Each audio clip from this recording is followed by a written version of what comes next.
नमस्कार मैत्रिणींनो, आज आपण बनवणार आहोत बेळगावी सार। कांदा लसूण न वापरता अतिशय थोड्या सामग्रीमध्ये केलेला सुंदर चविष्ट प्रकार।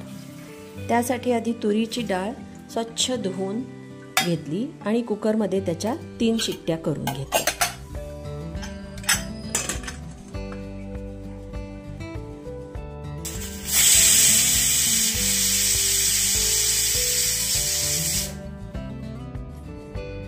त्यासाठी आपल्याला लागणारे साहित्य म्हणजे खोबरं, कोथिंबीर, कढीपत्ता, गूळ, चिंचेचा कोळ,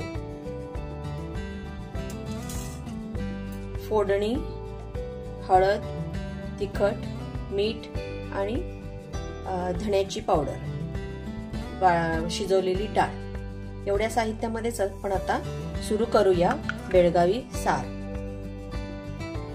फोडणीसाठी तूप वापरायचं। तेलाची फोडणी नाही द्यायची, तुपाची फोडणी। साराला नेहमी तुपाची फोडणी द्यायची।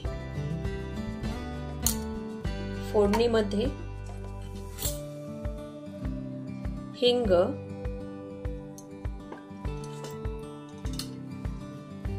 आणि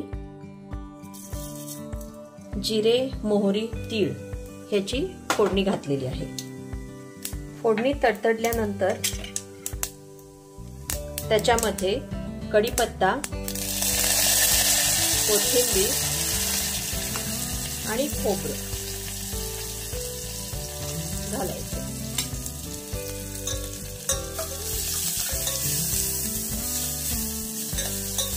थोडंसं परतून झाल्यानंतर त्याच्यामध्ये पाणी घालायचं। पाणी एवढं घालायचं की आपल्याला जेवढं सार पाहिजे त्याच्या 1.5 पट पाणी घालायचं।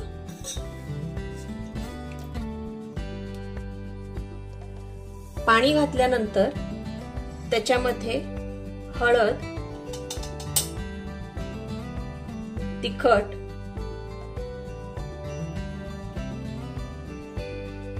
मीठ,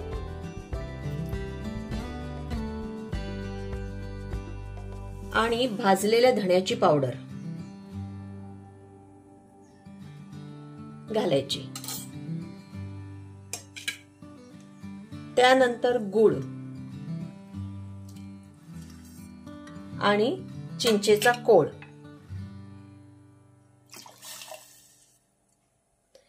एवढं घालून हे सार उकळायला ठेवायचं।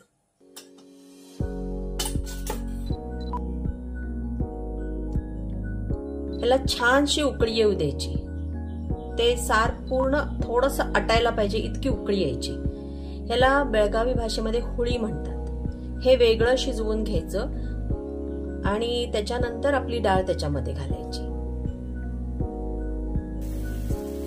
हे अशा रीतीनं सार खूप वेळ उकळवायचं आणि ते खूप वेळ 10 मिनिट उकळल्यानंतर त्याच्यामध्ये हे शिजवलेली आणि घुसळलेली डाळ घालायची।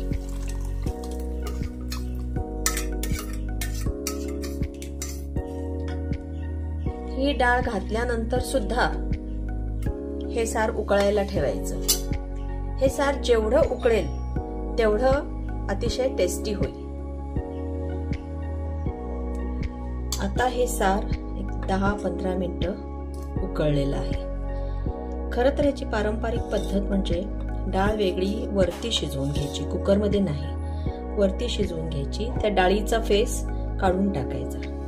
हे चिंच गुळाचं पाणी म्हणजे हुळी म्हणतात त्याला, ते तिखट, मीठ, चिंच गुळ घालून वेगळं शिजवून घ्यायचं आणि ते दोन्ही मिक्स केल्यानंतर त्याच्यावरती तुपाची फोडणी द्यायची। अशा रीतीनं हे सार तयार झाले। खूप सुंदर वास येत आहे। असं सार बनवून जर तुम्ही पाहुण्यांना खायला घातलं तर आयुष्यभर म्हणतील की सार प्यावं तर तुमच्याच हातचं।